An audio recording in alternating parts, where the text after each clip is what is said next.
Hello, my name is Melissa Brett. My husband John and I own and operate Welden Hardware here in the center of Simsbury on Station Street. Today, I would like to talk with you about ants. During these hotter summer months, ants can become an issue in your home and in your yard. Outside, ant mounds can cause your soil to become sandy and in turn your grass will be weak. Now there are many different types of ants, from the tiny sugar ants to the large carpenter ants.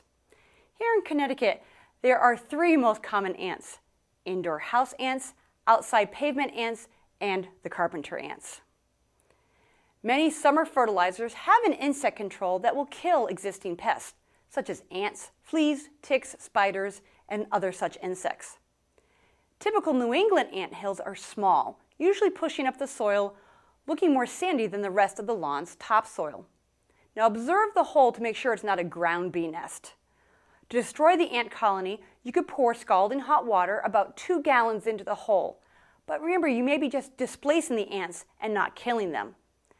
Granular killers do work, but not immediately, and they need to get watered into the soil. But granulars don't always get the entire colony. The most effective ant killer is baiting with borax, typically found in the brand Taro Outside. Borax is a systemic killer that is shared with the colony, including the queen, and is very effective. Now inside, ants are on the hunt for food, especially anything sweet or with a high moisture content. Besides the obvious of keeping your counters and floor as clean as possible, there are other things you can do to remove these pests. Make sure you have properly sealed any cracks, especially around windows, doors, and window air conditioners. Ants are typically found in your kitchen and bathrooms because of the water and food options. You can either use an indoor ant spray, and some are made from natural plant extracts. You can also use a bait station. Like the outside bait station, borax-based ones are the most effective. You will want to place the bait where you see the activity. The ants will swarm to the bait for a day or two. Don't deter them from doing this. Allow the busy workers to take the bait back to their nest so they'll be shared with the colony and they will all be eliminated.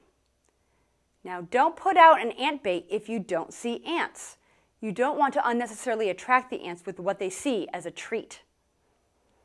Now with carpenter ants, a different plan of attack needs to be drawn up. Typical ant baits and controls aren't as effective. And once you start seeing the ants, they may have already caused damage to wood that you can't see. Doing a perimeter treatment around your home is very effective to prevent them from coming into your house. Avoid having firewood piled next to your home, your deck, or shed. If you have timbers for landscaping, you should treat that wood every few years with an effective carpenter ant treatment. And if you have seen carpenter ants, you'll need to find where they are nesting and kill the entire colony. Permethrin is the most effective chemical to do this, but you do need to use it exactly as directed. You will also need to see if the ants have caused any wood damage. You may want to have it inspected by a professional. And if you have any other questions about ant control, don't hesitate to ask us. And if you have a topic that you would like featured on this segment, let us know. Visit our website at www.weldenhardware.com. I look forward to the next edition of Headline Simsbury. Remember, we're at your service. Thank you, and God bless.